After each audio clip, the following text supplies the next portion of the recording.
In this part of the video, we will start discussing about the phenomenal progress of physics. What lie behind the phenomenal progress of physics in the last few centuries? अब question हमारे mind में यही आता है कि ऐसा क्या है कि हमने फिज़िक्स में इतनी प्रोग्रेस कर ली है। इसके पीछे बहुत बड़े रीज़न्स हैं। First of all, we realized that scientific progress is only qualitative thinking. That is means हमारा जो qualitative thinking का पार्ट है, सिर्फ उसी की वजह से हमने ये प्रोग्रेस अभी तक फिज़िक्स में की है, but it is not enough. Equally important है हमारा क्वांटिटेटिव मेजरमेंट, जो कि इस साइंस स्पेशली फ़िज़िक्स के अंदर उसके लॉज ऑफ नेचर को डेवलप करने में हमें हेल्प करता है, स्पेशली मैथमेटिकल इक्वेशंस की फॉर्म में। तो इसीलिए हमने ये भी देखा कि जो सेकंड मोस्ट इम्पॉर्टेंट विज़न या फिर इंसाइट है हमारा, जिसकी वजह से ये basic laws of physics are universal. कहने का मतलब ये है कि यूनिवर्सलिटी प्रिंसिपल हमारी जो लॉज को की है, कॉन्सेप्ट्स को बनाने में हमें हेल्पफुल है। उसकी वजह से हम बहुत सी सिचुएशंस में एक ही लॉ की हेल्प से अपने डेली रूटीन में प्रोग्रेस करते हैं। Lastly, the strategy of approximation it is also equally turned out to be very successful. ये भी equally important है आपके लाइफ में। Now, most of the phenomena in our daily life are rather complicated manifestation of the basic laws. Means ये जो भी आपके daily life में फिनोमेना चल रहे हैं, वो बहुत ही कॉम्प्लिकेटेड प्रोसेसेस हो सकते हैं, बट क्योंकि हमारे पास फिज़िक्स के बेसिक लॉज हैं, कॉन्सेप्ट्स हैं, तो हम उन्हें ईज़िली समझ सकते हैं। अब हम जो ये आपकी स्ट्रेटजी ऑफ अप्रॉक्सीमेशन है, इसको एक एग्ज़ाम्पल के तौर पे अच्छे से समझ सकते हैं। सपोज़ हमने एक स्टोन एंड अ फेदर लिया, उसको किसी हाइट से नीचे फेंका, जो कि हमने देखा कि ये दोनों सेम टाइम पर नहीं पहुंचते हैं ग्राउंड पे। अब इसके पीछे रीज़न क्या है? द रीज़न इज़ दैट जो एसेंशियल एस्पेक्ट है आपका फिनोमेना का, that is namely free fall due to gravity, and this is complicated by the presence of air resistance. अब सीधी सी बात है, फ्री फॉल के अंदर हमें पता है कि अर्थ की ग्रेविटी बहुत मेजर रोल प्ले करती है, पर इक्वली रिस्पॉन्सिबल भी है कि उस बॉडी को एयर रेजिस्टेंस फील करना पड़ेगा, जिसकी वजह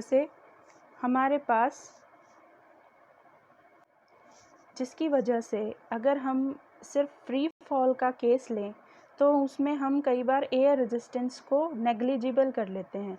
तो बेसिकली हमने इस लॉ से ये सीखा कि हम अपनी सहूलियत के हिसाब से, अपनी थोड़ी सी सिंप्लिसिटी के हिसाब से रूल्स में मॉडिफिकेशन और चेंजेस कर सकते हैं। पर अब जैसे कि इसमें ये कहा है, to get the law of free fall under gravity, it is better to create a situation where in the air resistance is negligible. देखिए, ये बात यहाँ कही गई है, to get the law of free fall under the gravity, it is better to create a situation where the air resistance is negligible. For example, if we take a long evacuated tube या फिर chamber कह सकते हैं आप, हम actually यहाँ पर air resistance की इन्वॉल्वमेंट नहीं चाहते हैं, तो हमने क्या किया, एक evacuation chamber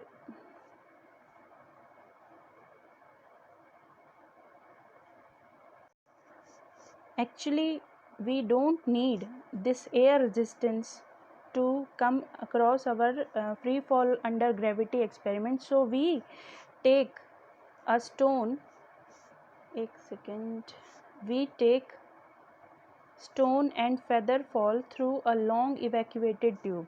In that case, the two objects will fall almost at the same rate, giving the basic law, that is acceleration due to gravity, that is independent of the mass of the object. यहाँ से हमें simpler rule मिल गया free fall की help से। हमने क्या किया, हमने एक इवैक्यूएटेड चैम्बर लिया, उसके अंदर हमने स्टोन और फेदर को किसी हाइट से डाल दिया, और तो हमने ये देखा कि वो फेदर और जो आपका स्टोन है वो सेम टाइम पर आपके ग्राउंड पर पहुंचेगा। तो इससे क्या पता चला कि जो इन दोनों के बीच में मेनली डिफरेंस तो मास का ही था। अब इसके अंदर हमें ये पता चल गया कि जो एक्सेलरेशन ड्यू टू ग्रेविटी है, जी फैक्टर है, that is independent of mass of the object. ये जो बेसिक लॉ है इस तरह से हमें मिल जाता है। पर अगर हम इसको और करेक्शन चाहते हैं तो हम क्या करेंगे, एयर रेजिस्टेंस को डाल देंगे, जो कि हमने पहले वाले केस में देखा था, जहाँ पर हमने फ्री फॉल करवाया आपका स्टोन और feather from general height.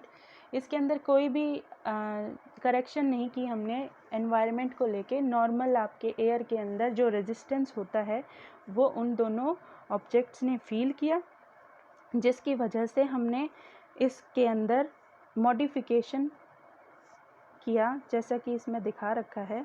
With the basic law thus found, we can go back to the feather, introduce correction due to air resistance, modify the existing theory and try to build a more realistic theory।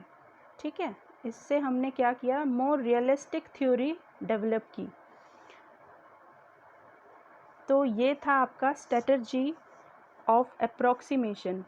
यहाँ पर strategy of approximation यही बताते कि हम अपने हिसाब से theory के अंदर एजम्पशन कर लेते हैं सिंप्लिसिटी के लिए।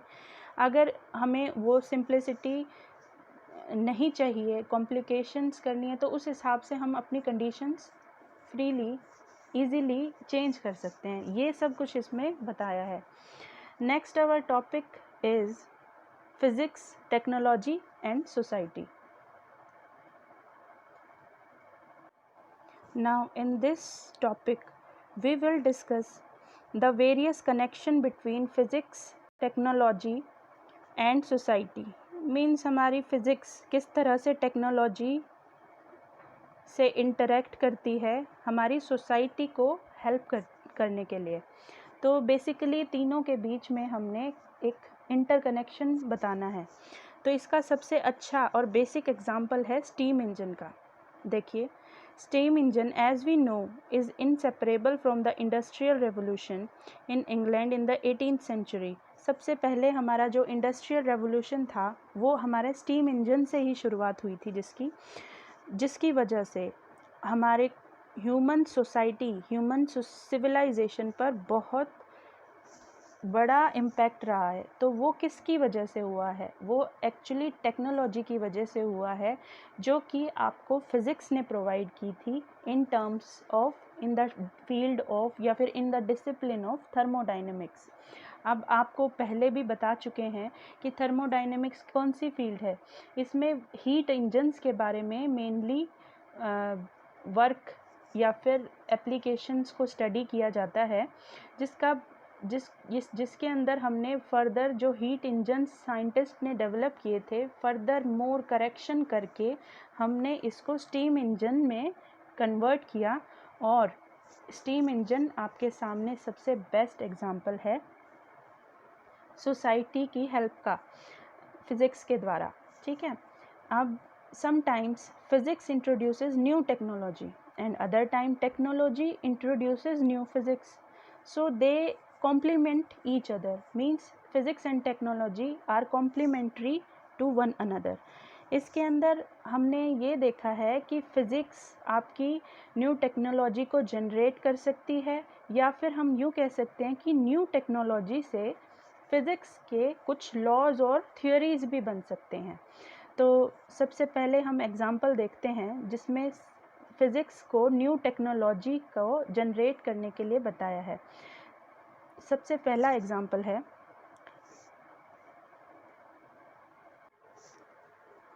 अपना एग्जाम्पल है कि वायरलेस कम्युनिकेशन टेक्नोलॉजी है, वो एक्चुअली देखिए यहाँ पर बताया भी गया है, wireless communication technology that followed the discovery of the basic law of electricity and magnetism in the 19th century. Wireless communication technology की वजह से हमारे बेसिक लॉज हैं इलेक्ट्रिसिटी और मैग्नेटिज्म के, जो कि उसके अंदर वर्कआउट होते हैं। तो इससे हमें ये पता चला कि by the use of basic laws of electricity and magnetism we generate the wireless communication that is itself a technology. ये टेक्नोलॉजी अब हम कहाँ यूज़ करेंगे? We will use for communication purpose through our smartphones और mobile phones. तो we can say कि physics ने new technology को जनरेट किया और न्यू टेक्नोलॉजी हमारी सोसाइटी के काम आई।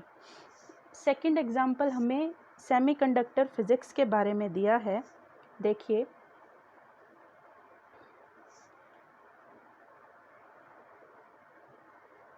यहाँ पर दिया है आपका सिलिकॉन चिप।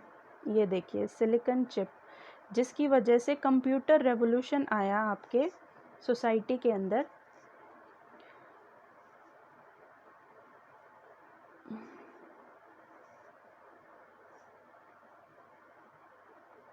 देखिए a most significant area to which physics has and will contribute is the development of alternate energy sources. अब सेमीकंडक्टर चिप्स के बारे में सबसे पहले हम पूरी बात कर लेते हैं। सेमीकंडक्टर फिज़िक्स में we generate silicon chips, namely ICs, और you can further modified form of IC are microprocessor और माइक्रो कंट्रोलर, जो कि हम कंप्यूटर्स के सर्किट्स में यूज़ करते हैं। और does you all know that computers are very much used nowadays, so a small chip is resulting in whole world to function। ठीक है, जिसकी वजह से छोटी सी चिप की वजह से आप पूरी सोसाइटी का काम देखते हैं। तो एक तरह से हम कह सकते हैं कि फ़िज़िक्स जो है न्यू टेक्नोलॉजी को इवॉल्व करता है और फर्दर जो है वो आपको सोसाइटी में बेनिफिट करता है। अब most significant area of physics is the development of alternative energy sources. अब हमें ये भी पता है कि अगर हमारे पास फॉसिल फ्यूल्स एक दिन ख़त्म हो जाएंगे, तो फिज़िक्स ने हमें ये भी एप्लीकेशन के तौर पे दिया है कि जो अल्टरनेटिव एनर्जी सोर्सेज हैं, जैसे कि आपके सोलर एनर्जी हैं, जियोथर्मल एनर्जी है, उनसे भी हम एनर्जी रिसोर्सेज क्रिएट कर सकते हैं। आपको सबको पता है सोलर एनर्जी हमारी कहाँ कहाँ इस्तेमाल होती है। We use solar cell to generate electricity, use solar cooker, use solar water heater for many of our home applications. Likewise geothermal energy all you know ना, कि जो आपका वोल्केनोज है उससे जो वाटर हीट करता है, उसकी जो स्टीम है, उस स्टीम को हम वाटर टरबाइंस को रोटेट करने में हेल्प मिलती है, जिसकी वजह से इनडायरेक्टली हमें इलेक्ट्रिकल एनर्जी प्रोड्यूस कर सकते हैं। तो एक तरह से हम ये कह सकते हैं कि फ़िज़िक्स जो है काफ़ी न्यू टेक्नोलॉजी को इवॉल्व करने में हेल्पफुल है। आप सब ये बात तो आ गई फ़िज़िक्स की न्यू टेक्नोलॉजी जनरेट करने पे।